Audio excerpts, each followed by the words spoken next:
bring this meeting to order.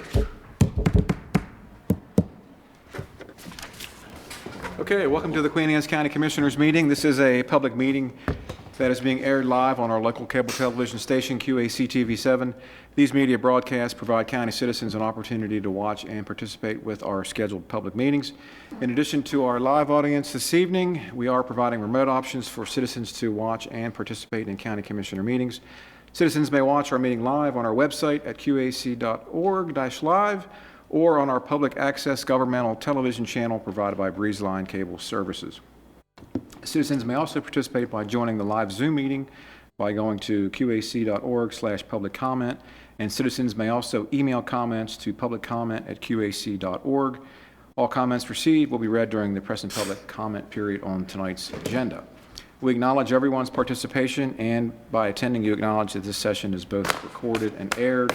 Press and public comment will be taken and is limited to 3 minutes per person. If you do care to speak, please sign up at the information table in the lobby. Any comments longer than 3 minutes can be submitted in writing for the Commissioner's review and consideration. We will now stand and be led in the Pledge of Allegiance by Commission President Jim Moran. I pledge allegiance to the flag of the United States of America and to the republic for which it stands, one nation, under God, indivisible, with liberty and justice for all. Good morning. All right, welcome everybody. So the purpose of tonight's session is to present the County Commissioner's proposed FY2027 budget for both operating and capital, and to receive public comment tonight. So I will introduce your county commissioners. Seated in the center there is our President at Large Commissioner Jim Moran. To his left is Phil Dumino, representing District 3. To Phil's left is Commissioner Jack Wilson, representing District 1, also our Vice President.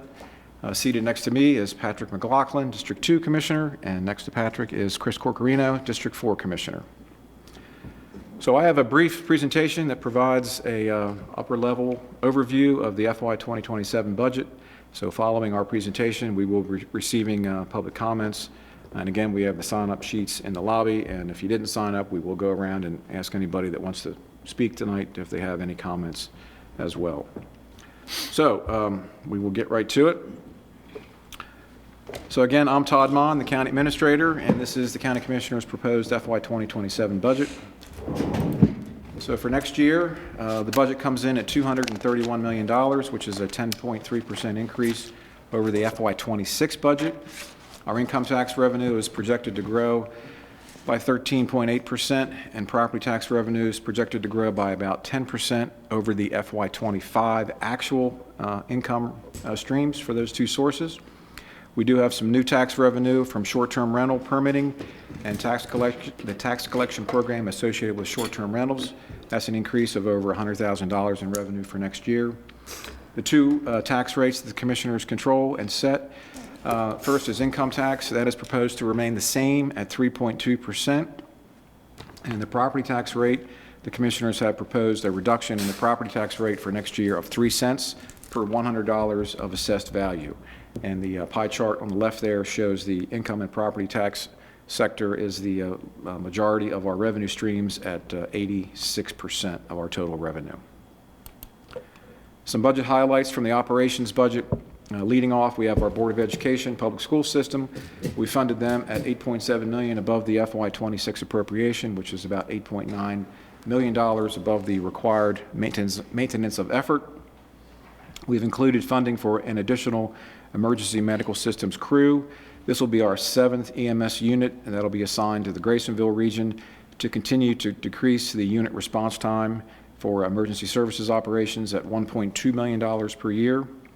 We've also included 16 overall new positions in the budget, including a bus driver for our county ride, an additional jury commissioner for our circuit court, a communications captain for the Department of Emergency Services, and the 8 positions for the 7th EMS unit, which are also included in that tally. For our staffing, we have included funding for employee recruitment and retention. That includes a 3% cost of living allowance and pay for performance. And for our capital program, we've included $4.4 million for capital projects out of the operations account. That'll be a transfer from operating to capital.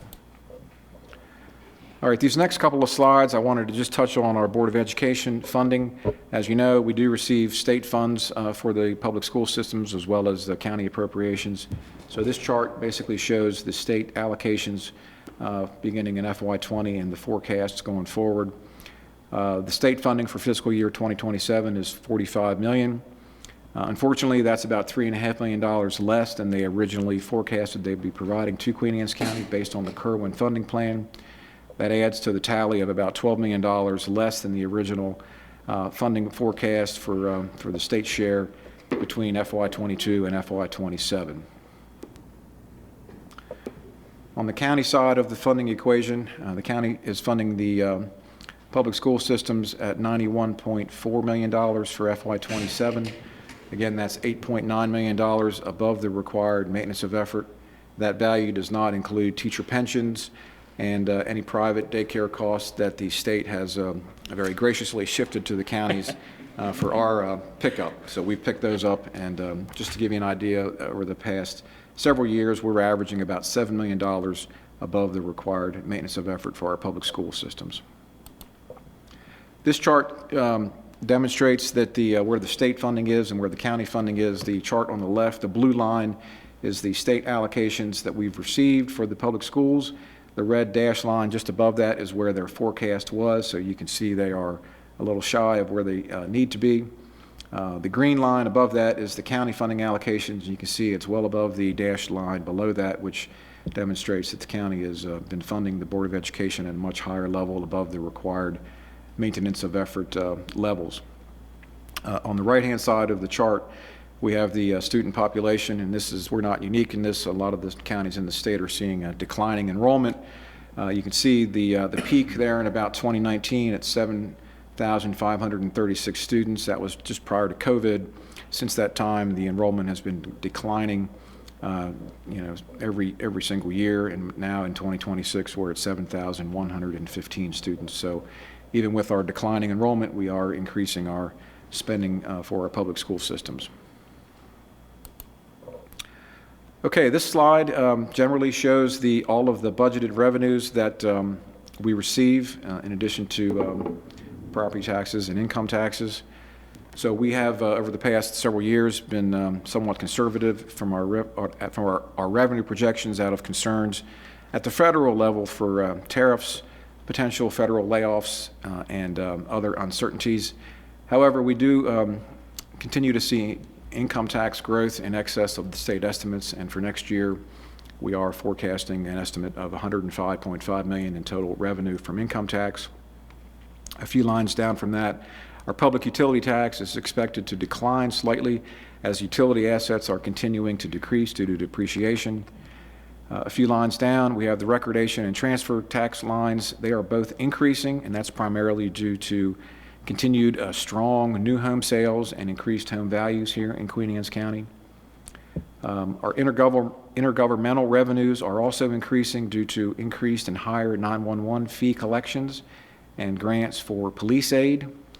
And under miscellaneous, our interest income is expected to decline as the federal government continues to slowly lower interest rates. So overall, $230.9 million for the FY27 budget revenue. All right, this is where the tax dollars go. This is just a graphic that shows that 66 cents of every general fund tax dollar is allocated to education and public safety. The first block there on the left, education comes in at 43 cents, followed by public safety at 23 cents. Next is the general government allocation at 9 cents, public works 7 cents, parks, recreation, natural resources at 3 cents, and everything else, all the other outside agencies, 15 cents.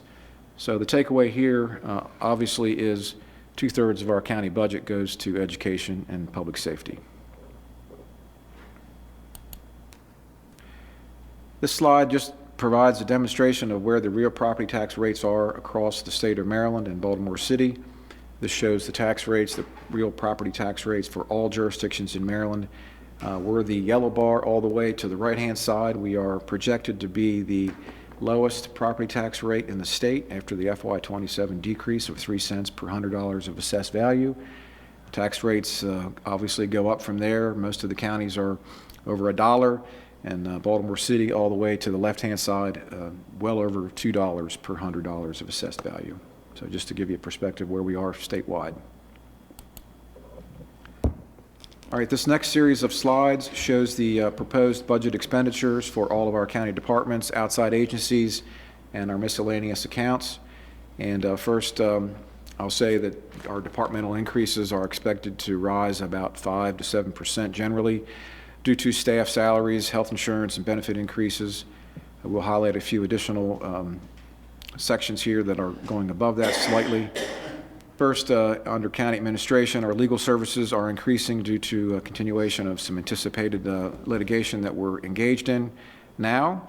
Our budget and finance office is up due to the additional accounting support for our town of Sudlersville water and sewer operations that we recently acquired as part of our water and sewer division, along with increases for postage expenses and tax bills and tax delinquency bills.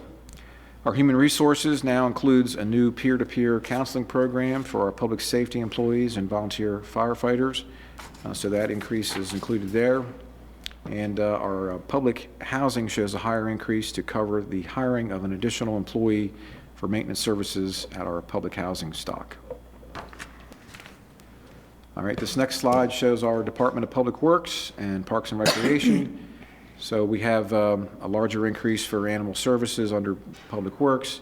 That includes additional kennel equipment, emergency lighting, and safety features for our animal services shelter.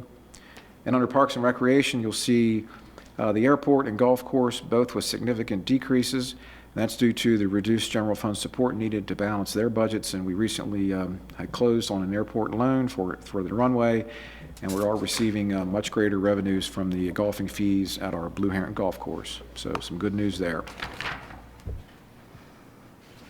Here we have our outside agencies on this tally. We have the Board of Education at the top there. They've increased by 10.6%, as mentioned, to cover increasing costs mandated by the Blueprint for Maryland's Education Future, which we are compliant with.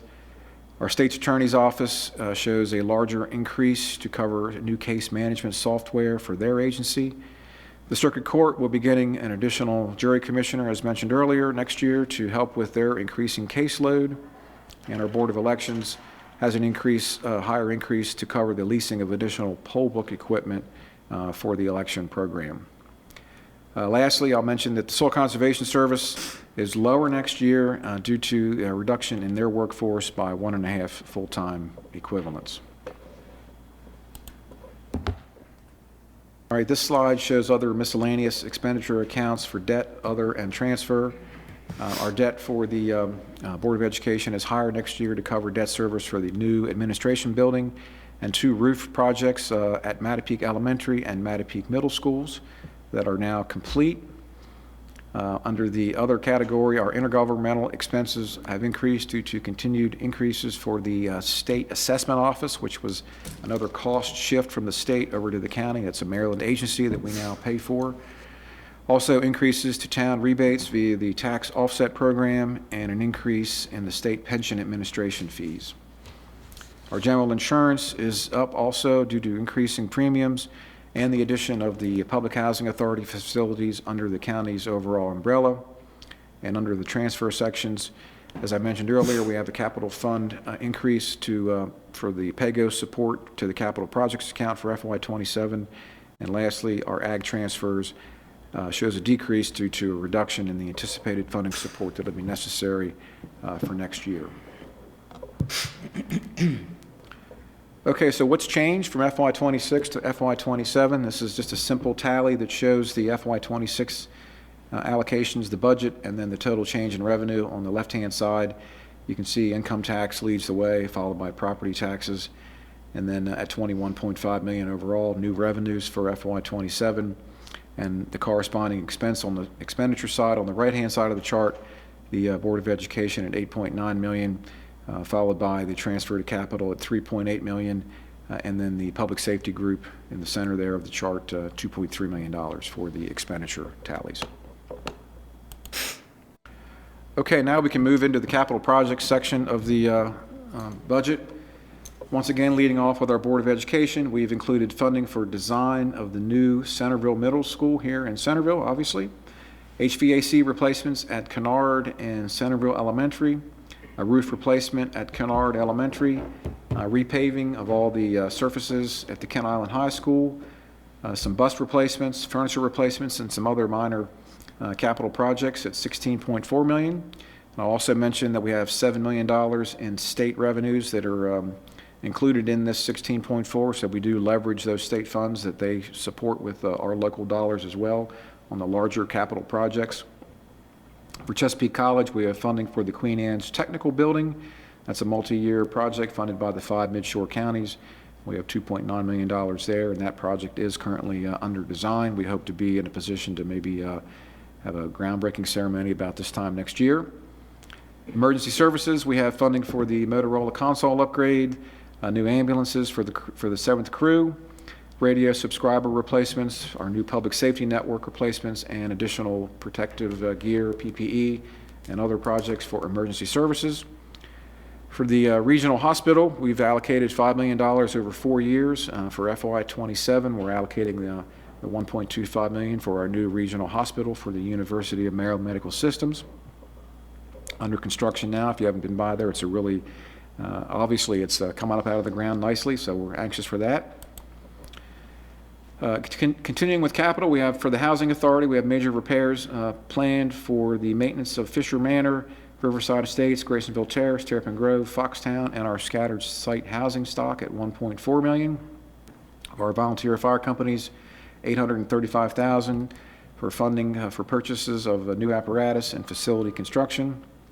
Animal Services, we have funding for the design of a new animal services shelter and adoption center at $300,000. For our roads division, we have funding for a new pedestrian bridge over US 50 on Kent Island to connect the South Island Trail and the Cross Island Trail. That is largely grant funded at 85% at $3.1 million. For our Parks Department, we have funding for the continuation of the South Island Trail extension, various capital equipment replacements, athletic field work, major maintenance, and other lighting projects, 2 lighting projects, one at White Marsh Park and one at Bats Neck Park at $2.9 million. For our recreations group, we have funding for land acquisition and design and contract development for a new recreation center in the Kent Narrows, Kent Island region. Under general services and engineering, we have funding for renovations of the historic courthouse and other renovations to other county facilities at on just about $6 million. For information technology, we have funding for continuation of IT infrastructure and other technology projects to enhance our cybersecurity efforts at $500,000. Back to roads, we've included obviously funding for systems preservation, including asphalt overlays and capital equipment and bridges, $5 million. Kent Island sewer extensions, phases 3 and 4 at $4.8 million. This is for the last 2 phases of that sewer line extension for Queen Anne Colony, Kentmore, Chesapeake Estates, Sunny Isle, Kent, Bats Neck, and Mattapique Estates at $4.8 million. Up in Sudlersville, we have a $3 million grant in funding to complete the wastewater treatment plant ENR upgrade improvements for that particular wastewater system. And our next sewer extension project, we have $500,000 in planning money for extension of public sewer to the Marling Farms and Dominion area, which is south on Maryland Route 552 in Chester. Okay, this slide just shows the variety of capital budget funding sources that we have in the capital plan. As I mentioned earlier, we have $4.4 million. We're going across the chart from left to right. $4.4 million in PAYGO funding, just about $8 million in grant funding, $30.8 million in bond funds, $13.2 million in capital fund balance. We have some loans, $5.2 million. That's for the sewer line extensions that are paid back with special benefit assessments from the users. And then we have another funding source category from developer exactions and other special benefit assessments we collect for road improvement projects at $1.9 million for our capital plan. Overall, for FY27, $63.5 million. All right, so that's the bulk of the presentation. There is a lot more information that we have on our website. There is the web link. You can get into all the details of all the agencies and all the line items of the budget if you choose to look at that. We also have a nifty handout that our finance team prepared that shows all the information that I have in this presentation, along with additional pie charts and some other information about our special revenue accounts. If you want to dig into that, I'd be happy to answer any questions after the meeting with any of that information that is available. So please, if you haven't picked one of those up, grab one on the way out and take it with you for your reference. Okay, so I think that concludes the presentation. We can now begin with the public comment period. So when your name is called, please come up to the microphone and let us know who you are, where you live, and we'll listen to your testimony. So, Jim, you got the list? Yes, I do. Right. First person on the list is Gregory Gilbert. Greg. Yes, Gregory Gilbert. I live 103 South Liberty Street here. I've been in resident for 26 years. But I'm speaking today as the president of the Board of Trustees of the Queen Anne's County Library. I want to take this moment to thank you for your continued support of the library, our services, and staff that we provide to the community. We especially appreciate the funding for the new outreach position, which will help us strengthen connections across the county and expand access to residents who may not be otherwise visit our branches. We also want to thank you for including funding for the new North County branch. This project is an important investment to expand library access, and we are working to gather community input to ensure new branch reflects the needs and interests of the local residents. Finally, if additional funding is available, we ask you to consider supporting an additional full-time makerspace position at the Kent Island branch. Makerspace use has increased by 90% in less than a year, highlighting the strong demand for these services and continue providing valuable opportunities for creativity, technology, education, and workforce development. Okay, thank you. Thank you. Cliff Coppersmith, the one and the only. The one and only. Mr. President, and members of the Queen Anne's County Commission, on behalf of the students, faculty, and staff at Chesapeake College, by the way, my name is Cliff Coppersmith. I live at 145 McKinney Lane. I also happen to be the president of Chesapeake College. I want to express my sincere gratitude for your approval of our fiscal year 2027 budget. Your steadfast support is vital as we continue to provide high-quality, accessible education and workforce training to the residents of Queen Anne's County and for our other service counties. As I reflect on the past 8 years of my administration, I'm incredibly proud of what we've achieved together. Our partnership has been the cornerstone of a transformative era for the college. And through our collective work, we have significantly expanded our reach and our impact. In workforce innovation, we've successfully launched and enhanced critical programs in skilled trades, including marine, advanced manufacturing, welding and metal fabrication, construction trades, and our long-running health professions portfolio, ensuring that our curriculum evolves alongside the needs of our local economy. We're modernizing our infrastructure. With your support, we've modernized our facilities, including the recent addition of a state-of-the-art skilled trades lab and a mobile welding laboratory that brings training directly to the community, including its recent deployment to Cambridge and other locations in our region. We're also grateful for the regional support which you have led in successfully obtaining the funding for the Queen Anne's Technology Center. We are working closely with our CTE directors in Queen Anne's and our other service counties to support, augment, and enhance the workforce program we jointly support as both K-12 systems and as a college. The Queen Anne's Tech Building project will provide a generational resource for skilled trades instruction for the next 30 years. And we are executing the design phase of the project even as we speak, with construction to begin next year. We're expanding access with our collaboration and strengthened dual enrollment and career articulation agreements, clearing pathways for Queen Anne's County students to transition seamlessly from high school to higher education and meaningful careers. And in regional leadership together, we've reinforced Chesapeake's role as a regional hub for innovation, sustainability, and economic growth, contributing over $118 million in income to the local economy annually. This budget approval is more than a financial commitment, it is a renewal of our shared vision to empower every student and enrich the vitality of the Eastern Shore. Thank you for your continued leadership and being such dedicated partners in this journey. As we near the end of the academic year, I invite you all to attend our May 20th commencement tomorrow with the trustees reception held in the Dorchester Administration Building boardroom. Talbot County Councilwoman Keisha Haith will be delivering this year's commencement address to the class of 2026. We begin the day with the Board of Trustees reception held in the Dorchester Administration Building boardroom at 12, with the ceremony beginning at 2 p.m. We'd love to have you there. And again, thank you for your support of Chesapeake College. Thank you. Jennifer Schreckengrast, how you doing? Good evening, everyone. My name is Jennifer Schreckengast. I'm a resident of Queenstown, but also am honored to serve as the Assistant Superintendent of Queen Anne's County Public Schools. I want to first thank you, Commissioners, for many years of funding beyond maintenance of effort. That has allowed us to carry on through some challenges that statute and legislation have provided our district. We appreciate that, but also want to thank you for being our partners, because truly we are partners together in ensuring a stable and bright future for our children and for our county. Under Dr. Kibler's leadership, we have been able to have opportunities to do some growth in our district. Number one, we have been able to focus on school improvement. We also acknowledge that strong schools require strong leaders, and we have been able to provide leadership development and professional learning for all staff to ensure that they have the skills needed to do the work.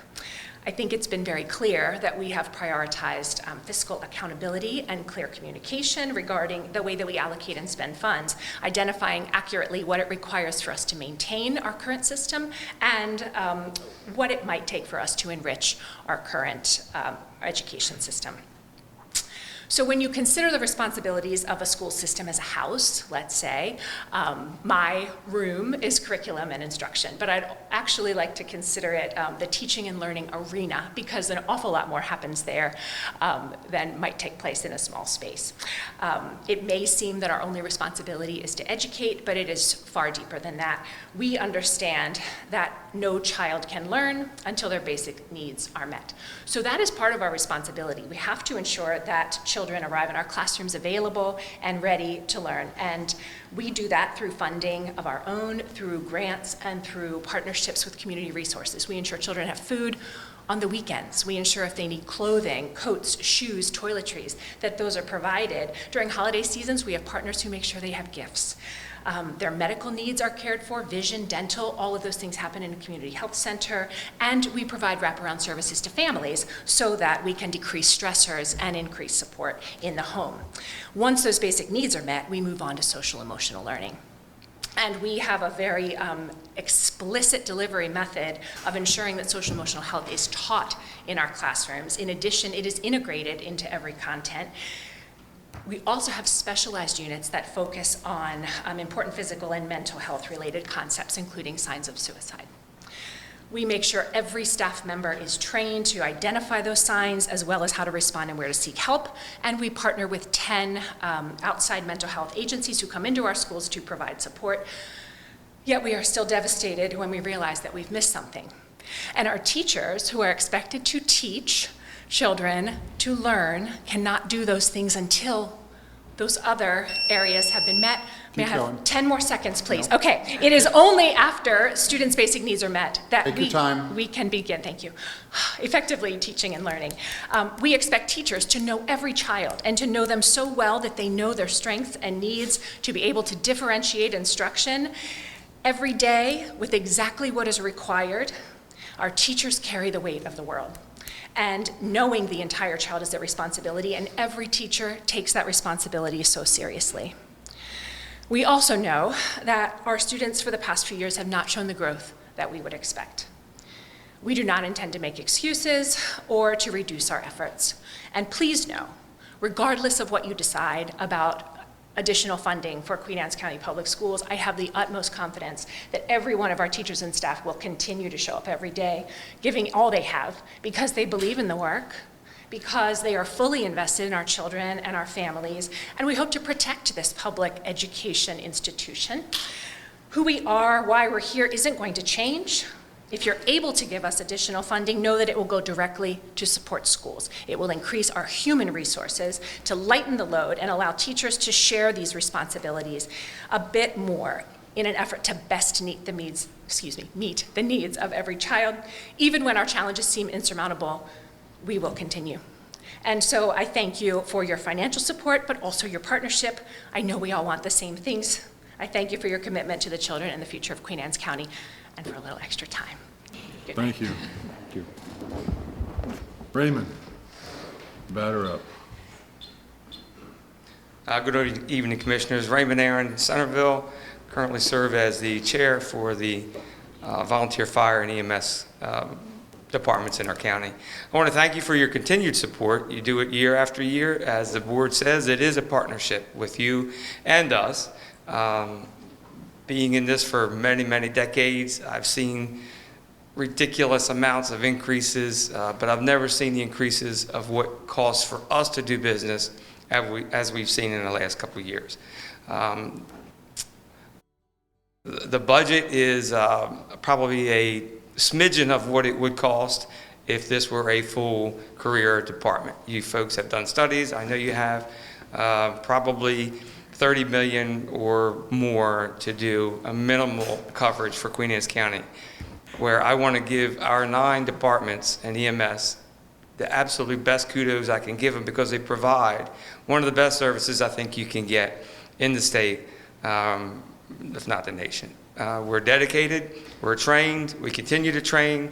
We want to thank you for the continued support in the budget. It helps us do our VOTEC program at MIFRE, which is out by the Public Works Building, and in fact, our graduation, I think, is Thursday night at 5 p.m. or 7 p.m. if you get to go, to see these folks that have learned during school to now become part of a workforce that hopefully, if they want to get it as a job. But to continue with the partnership that we have, we know it's tough. We thank you for the increase. We're still going to keep coming for more and more, because you've heard the numbers of what apparatus costs. We can't do it with bake sales. We can't do it with cash bashes. We're going to have to come to you probably for a little bit more as time goes. But for now, we're good. We thank you. And really, that's all I wanted to say, with the exception of one more thing. I would like you to know that we are very much in support of the extra staffing for the paramedic unit to go into Graysonville area through DES. Needed, certainly. Listened to yesterday in about a 3-hour period of time. It was almost like we were a pretty good sized metropolitan area. So, and that's when you need it, when it hits like that. So thank you for putting that back in, keeping it in. We support DS's budget in that capacity. Thank you. Thank you. Carrie Sutherland.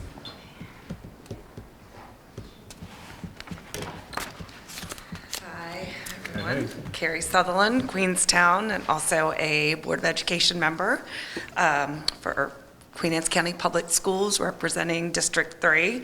Without hearing Dr. Schreckengoss and knowing what she was going to talk about, I can actually skip the first few paragraphs.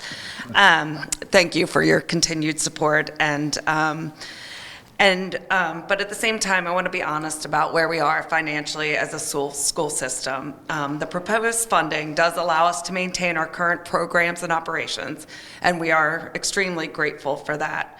But it just allows us to continue doing what we're already doing.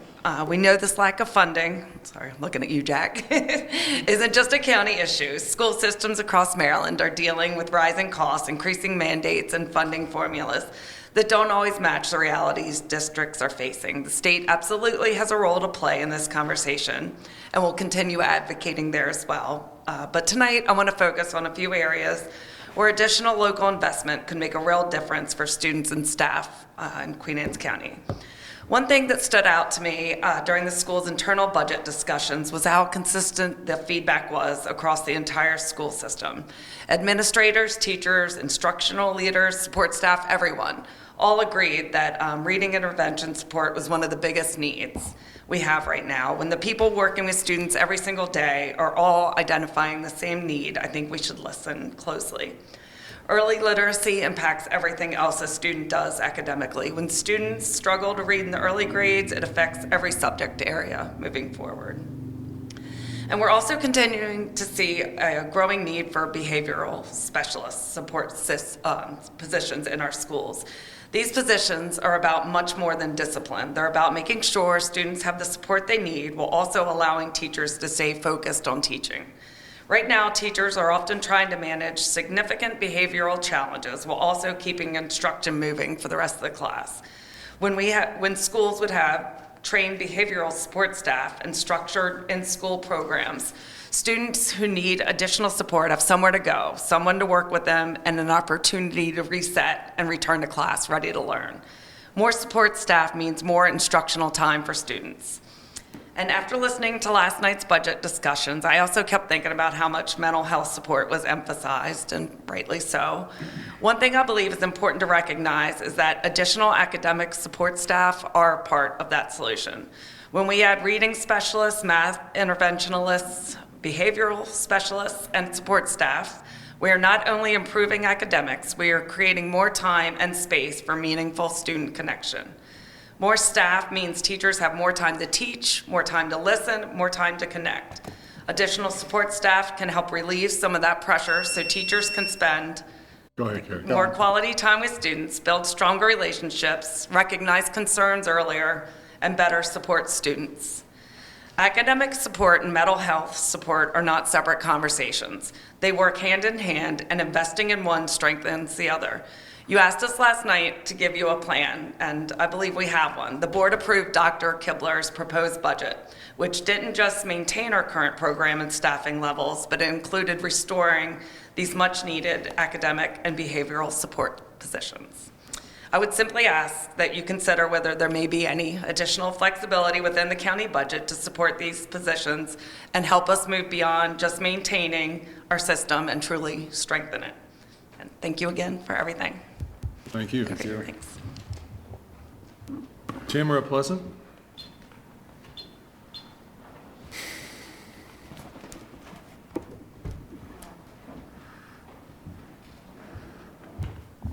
This is my first time here. I am a psychotherapist. I'm new to the area. I've been here since August. My husband is actually active duty. Where you live at? I live in Centreville. Okay. Yeah. So me and my colleague, we're looking to put on workshops this summer for the youth, for middle school and high schoolers. We were approved with Queen Anne's County Public Schools to do Centreville Middle School, so that is squared away for July 7th and 8th. But we want to reach the community, the body of students in Queen Anne's County, all across the counties. Like the colleague just said, mental health is extremely important. Girls are not only cutting in between their arms anymore, they're cutting between their legs. Boys are becoming more bulimic. There is more suicide in the minority community as well as the Caucasian community. A lot of underdeserved women, young girls, are going to DC having abortions. So within our private practice, we are licensed with the state of Maryland. We are in good standing. We are a private practice, and we're looking to expand and offer these services. So we're looking for partnerships. We would like to expand more than Centreville Middle School, but right now we have that squared away for July 7th and 8th. We do have some sponsors, but we're looking to expand. We're a private practice. We're starting up. We have a lot to offer. I'm trained in psychoanalytical therapy. I'm licensed, and we really want to serve the area. Thank you for your time. Thank you. Amanda?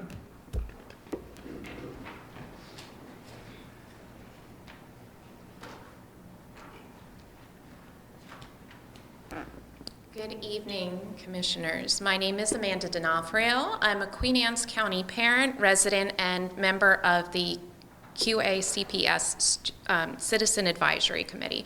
First, I want to recognize that the county has continued to invest significantly in education. Funding above maintenance of effort, capital planning, and long-term facility projects reflect that education remains a county priority, and I appreciate that commitment.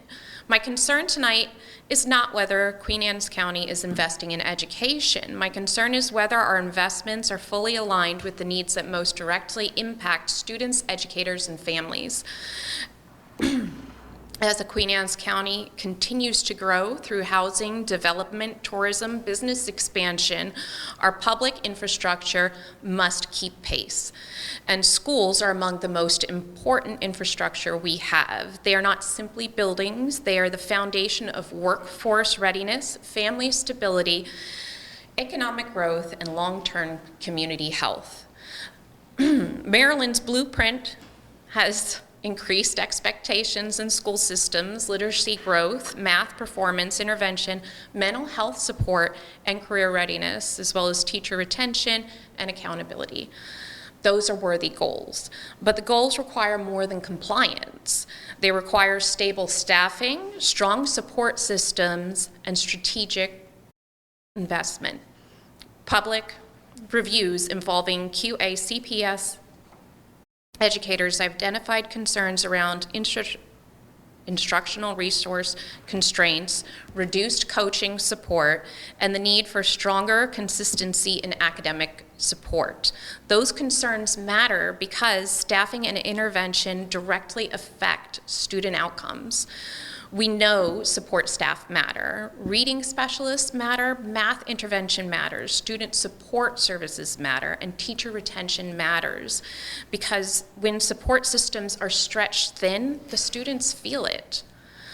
But this is not only about academics, it's also about daily learning conditions.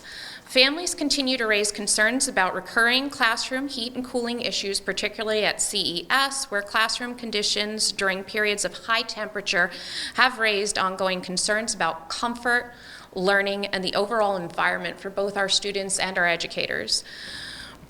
When children are trying to learn in an overheated classrooms and educators are trying to teach in those same conditions, it's not a faculty issue, it's a student-centered issue. And it reminds us that infrastructure is not only about future projects, it is also about whether the learning environments we already have are consistently safe, effective, and supportive. And at the same time, our community has also seen difficult conversations around facilities, staffing uncertainty, and reductions in force. These issues affect morale, they affect continuity, and they affect trust, and they affect the district's ability to recruit and retain strong educators and support staff. We know that investment can make a difference, which is why the sustained support matters. And our current superintendent is working to strengthen that, and they need a little bit more. And I'm sorry to bring it to you, but I will also bring it to the state. But I know your ears are listening more intently than theirs are at the moment. Thank you for your time. Thank you. Thank you. That's all that signed up. Would anyone else like to speak? Mr. Faust. Good evening, Commissioners. Bill Faust, Sudlersville, lifetime resident of Queen Anne's County. I was the previous chairman of the Fire and EMS Commission for Queen Anne's County. Now I'm first vice president of Maryland State Firefighters Association, and I have two reasons to be here. Number one, as far as the county fire and EMS goes, thank you very much for your continued support throughout all the years when I was chair, and now with Raymond and all. You really don't know how far that goes. I travel the state now. I'm not just in the county with 9 departments. I have 365 that I try to get to. And it is reassuring that Queen Anne's County is one of the best as far as supporting their volunteers. There are some counties out there that get $60,000 per company, and that's it from the government. And you try to buy a $1.1 million fire truck, or you try to fix your station up, you can't do it. Whereas here, we could use more money. We, like Raymond said, the bake sales and all count, but when you go from when I first started as the FEC chair 15 years ago, a fire truck cost $400,000. The same fire truck right now costs $1.1 million. A ladder truck, tower, whatever you know, that's over $2 million. And it takes 2 to 3 years to get it. So we had to pre-plan ahead of time. So again, I want to thank you for your support of all the fire companies in the county. And on a personal note, I want to thank you for your continued support of me as I go through the chairs. And I hate to say it, but I wish you could be for my installation, but as Commissioner Wilson pointed out, that's the primary. So it's June 23rd. So, but I do get nominated on the 22nd. So if somebody wants to come down during the day, they're more than welcome. Hey, Bill, on the 23rd, you're being officially inducted in Yes, as the president? as president of the Maryland State Fire Where is that Association. taking place? Ocean City, at the convention. Send me some information on it. Okay. I appreciate that. And the 22nd would be at Ocean City also? 22nd is at Ocean City in the morning. And that's where, What time? I'd say 10 o'clock. But that's where they get you to get somebody up to nominate you and then call out all the seconds. Then you march around the thing with a band and all that stuff. But the election or the installation is Tuesday night. We had a helicopter. Again, thank you, gentlemen, for all your support. And ladies and gentlemen, I just want to speak to you. These guys do everything in the world they can to support the fire departments and board of education. My mother was president of the board when I graduated. So that's been a long time ago. Almost as long as I've known Mr. Wilson. But I just want to thank everybody. Thank you, Bill. Best of luck to you. Would anybody else like to speak? Okay, Why not? Mr. Wilson? Tonight we're talking about the county budget. And the county budget is the plan that the county has for the next year, the future upcoming year. But the county would be benefited by a consideration of the time out beyond that particular framework. This is not meant as a criticism of the government proceedings as we've got them at this time, but but it would be constructive and good for the county to start looking at the longer future.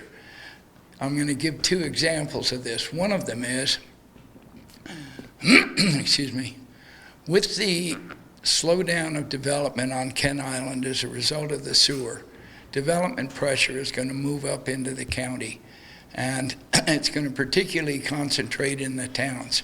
Centreville, our county seat here, has been in financial disarray and confusion for half a dozen years. It's really time that the county invested some both money and intellectual energy in getting the situation of this town straightened out, because as that pressure comes up here, it could involve the town in making some really bad decisions. I think what we do not want to have happen here is for Centreville to turn into a sort of minor version of Middletown, Delaware, which 35 years ago, the population of Middletown was 3,000. It's now 28,000. It's filled with crime. It's ugly. It's just ruined the kind of feeling of the town. And in paying for county infrastructure, in paying for the town infrastructure, I think the county, it would benefit the entire well-being of the county to help with Centreville. So that's one subject. But a second one I think we ought to be looking at is the upcoming impact of AI in this community. AI is a big deal, and it's going to be a bigger deal even than people now anticipate the impact it'll have. And it's going to strike the county in a variety of different ways. Particularly, it will hit things, those points of the county operation having to do with communication, like libraries, schools, the dispatch system. All of these things are going to be changed in the next 10 years because of AI. I point out with schools, for instance, I think right now building a school, which is currently modeled on 28-room classrooms, 28-person classrooms, it's very likely to be changing in the next 10 years to a much different modular framework, so that I would keep the flexibility of those plans well in mind before I settled on a plan, because AI is going to change it. It's going to change a lot of things. It's going to change the way libraries work. And all those kind of outlooks that are in our future, the county should be looking ahead and not get itself committed into a 40 year-long development that it's only going to be practical for 7 years or something, because these things are going to be very rapidly changing. I don't look at the displacement of labor in the system as damaging. It's not going to be a displacement. Last night there was a long discussion about child development and the problems of counseling and mental health. I think AI is going to provide a tremendous, I didn't want to get in that discussion, ran out of dimension last night, but AI is going to provide an enormous capacity to displace certain activities in school and education and allow humans to create a much better environment for mental health. And in itself, it may create mental health. And in itself, it's going to be an enormous agent for training people. It's also going to be able to monitor activities in ways that we never would have the labor and capacity to do now. But that's going to be different, so that the future we're talking about is not depressing. It's not things are getting worse. Correctly handled, they're going to get better because of this. And this county should quickly come to understand how it can use it. Thanks.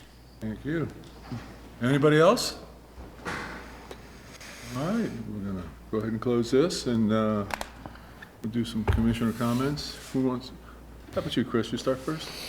Yeah. Go backwards. I got a comment. We had, at the hearing yesterday, an individual who came and spoke very well about a tax cut that he believed that they were doing in Talbot County.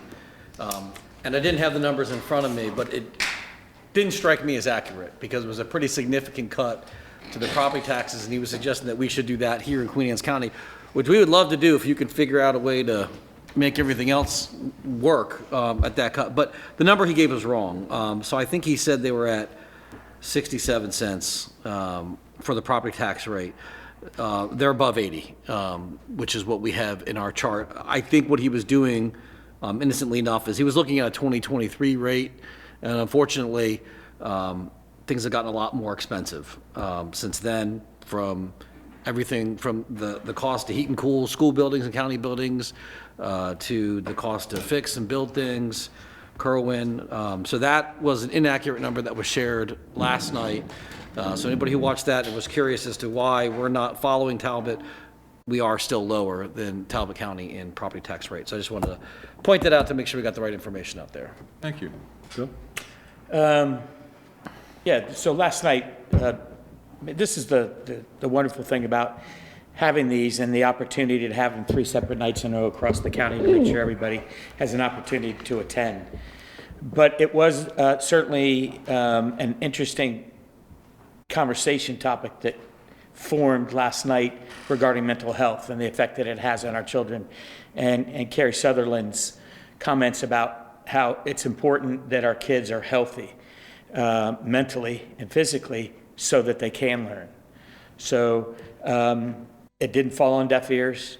Thought about it a lot over the last 24 hours. So I just want to just mention that we appreciate everybody's efforts to bring that to our attention. Thank you. Patrick? Jennifer and Carrie, you had mentioned BHA or behavioral health folks and counselors. How many are you talking about? How many are you short? How many counselors are you short in our schools? Definitely a question for Sorry. Dr. I'm sorry. Or someone else that. I wouldn't say we are short, but we could certainly benefit from more. What does that mean? That means that if they had a math specialist and a reading specialist for every single school, they don't anymore. They probably have a math and reading specialist that has the responsibility of 2 schools instead of 1. So they're having to do twice the work. So when you have situations like that, sometimes needs fall between the cracks. You know, we have our math numbers have been the lowest they've been in a long time. And obviously that is a direct event caused by the fact that we've had to reduce the number of special teachers that can work with the kids in smaller groups on a one-on-one basis for math and reading. Let's face it, you can't learn if you can't read. So I was talking about, basically, that's I was talking about behavioral health, but that's okay. I appreciate that anyhow. I'm going to mention what Jack Wilson has said for 3 years that I've been sitting here. First off, we're going to listen and we're going to talk. The most listened to folks in Annapolis is the teachers union. And we've asked for the 3 years that I've been here, if the teachers would go to Annapolis, right, and ask for the funding that the state promised to the counties. Folks are very powerful in Annapolis, and we're asking you to do it again, to support us so we can support you. And we don't seem to, and I know it's not you may not be in the union, but we like the union, we love the teachers. We're just asking for help so we can help each other. I just like to say I really like the people in Centreville. I think they got good management. All done? Thank you. Jack? You want to go first tonight so you get to talk, or you want We'll have dialogue. All right, I have a lot to unpack, and I'm always the bad guy because I always got to look at education. Because, quite frankly, because I sat on Kerwin, it's been a passion since I sat on it. So I've studied it, I've looked at inside and out. And what I want to do is kind of back into a few things so that the general public that don't understand some of the things that are in it can understand it, and it's real simple. First, I want to talk to the state budget going into next year. Right now, the projected budget with revenues and expenses going into next year has got about a $2.2 billion deficit before they drop the gavel, mainly from Kerwin, because the state's piggy bank, for those that don't know, the trust fund is empty. Next year is the first year that the state will have to go into the general fund to fund education for the first time in 4 years, because when they did the gambling revenue and we put it in a lockbox, they've been taking out of that lockbox to fund their portion of Kerwin. Meanwhile, the counties have had to come up with other means of funding the difference for Kerwin. So next year, that piggy bank's empty, and there's not enough couch cushions you can turn over and find nickels under there that's going to make up that $2.2 billion. The other big impact is and I said it last night, is the Medicaid expansion for the state is another huge hit that they're facing. So they have that. Let's call it, that's their deficit before they try to figure out some magic to fix that. Part of the way they've been fixing it in the last couple of years, and you've probably heard it, is they have pushed expenses down to the county. One of the biggest ones, and I was talking to somebody last night, and it didn't dawn on me, that I meant to say something about it probably 6 months ago when it really came to my head of what happened. How many here are just upset at what their assessments for their houses were when they've come in the last 2 or 3 years, right? It was the easiest budget gap closure that the state could do without anybody realizing they were doing it. If I take your state assessment up on your property taxes 30%, you don't see it till after it's paid, but that closed a lot of that budget gap that they were trying to get down. Meanwhile, down at the county level, we're all absorbing that through property taxes and wondering, how did my house go up $200,000 in 1 year? It's ridiculous. Can't happen, right? I wouldn't be surprised if it happens again next year, quite frankly. Here we are looking at another big budget deficit. They also put all of the cost to assess said houses down to the counties to pay for. Guess how much say we have in SDAT? Zero. We pay for a service that we have zero control over and zero say in. Does that make sense to anybody? Doesn't to anybody up here for sure. And obviously, in the Board of Ed, most people know that the teacher pensions started back in 2012, I think was the first money that got put down to the counties, and then recently more and more has been put down. And one of the things about that they don't talk about when they say what that is and how it's getting more expensive is we've increased all the teachers' salaries, right, to get them up to a level of $60,000 for a first-year teacher. And in their wisdom in Annapolis, they didn't realize, oh, there may be more money we have to put into pensions because now we raised all those salaries up. That never even dawned on them. So there was really no way to fix that. So that too got pushed down to the counties in the last 2 budget cycles. So we've absorbed, I think, north of just here in Queen Anne's, $2.some million in additional operational that wasn't on the books 2 years ago. The reality is next year we're probably going to absorb more. My guess is if I was going to go to Vegas and bet, I would say the health departments are going to become a fully funded county department here in the next year, which kind of dovetails into the whole mental health. Where's a lot of our mental health done out of the health department? So it's going to become a county issue. I think we saw last night it's already an issue. All right, so let's fast forward. Let's get into the Kerwin. One statistic we hear about, I just heard about it at one of the recent forums, was Queen Anne's County is the 23rd, we're 23rd in per pupil spending in the state of Maryland. All right? That number's a bit skewed on the surface. First off, we are the 8th ranked county in the state for local funding share. We are the 19th ranked county in the state for state share back to us. So that's how you get to 23 real quick. And at the end of the day, what that does, when you look at the number, is I believe we're 16,000 per student, roughly, give or take. That $12 million that's always up on the chart there, put that back in, divide it by 7,155 students. That's a lot more money.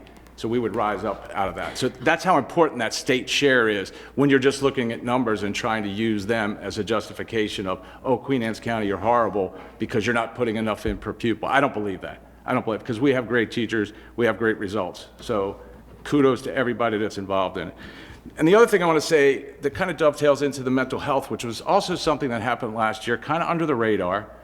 Those in the board world and in the schools remember it, and it was when the state pulled back the collaborative time for teachers, right?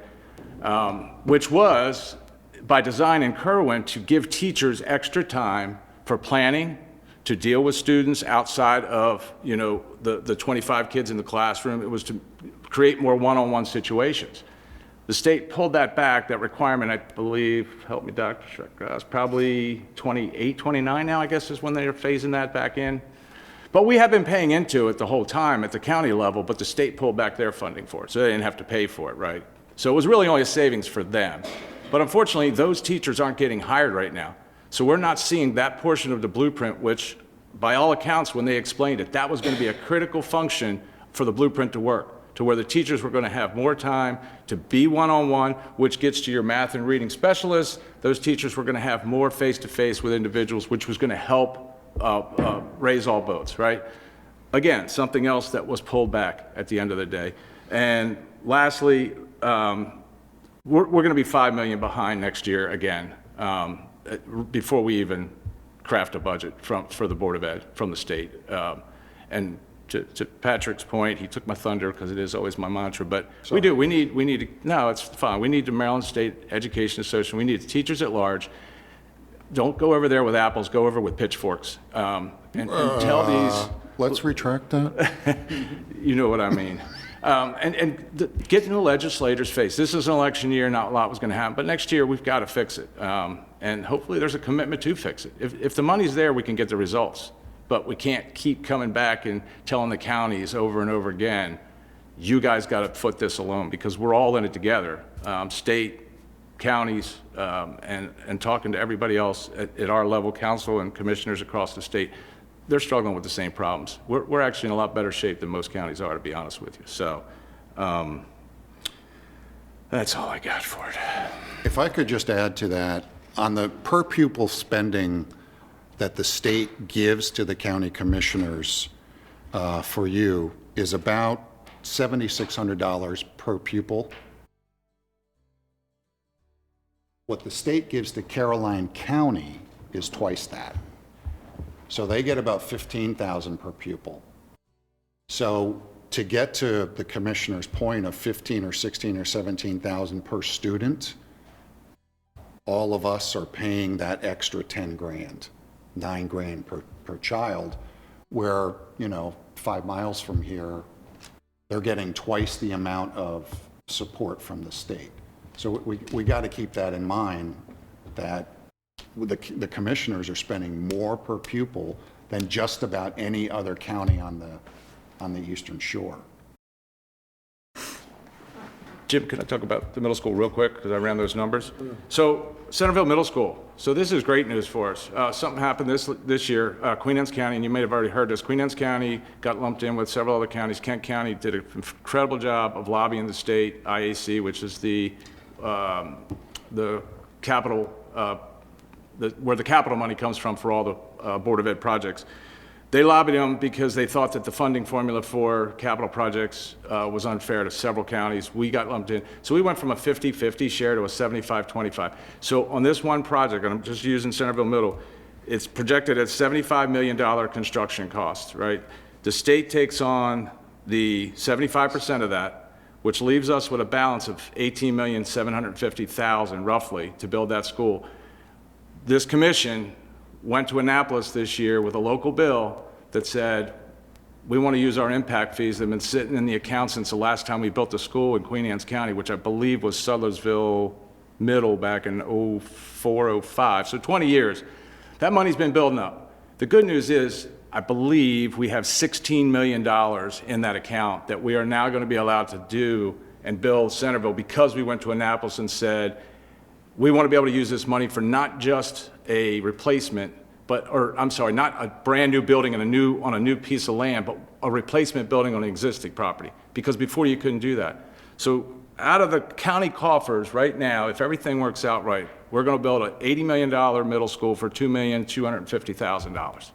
So kudos to all of us, because that was a windfall for not only, I mean, that's huge for the school system, but also the taxpayers of Queen Anne's County. So that's $35 million we're not going to have to bond to build a school. So that's all I have. You were right. I was going to say all that. So. Oh, you were? Yeah, so now that that's taken care of, I just want to say thank you for everybody for coming out and with your questions and comments, and appreciate it greatly. So on that note, I make a motion to adjourn. Second.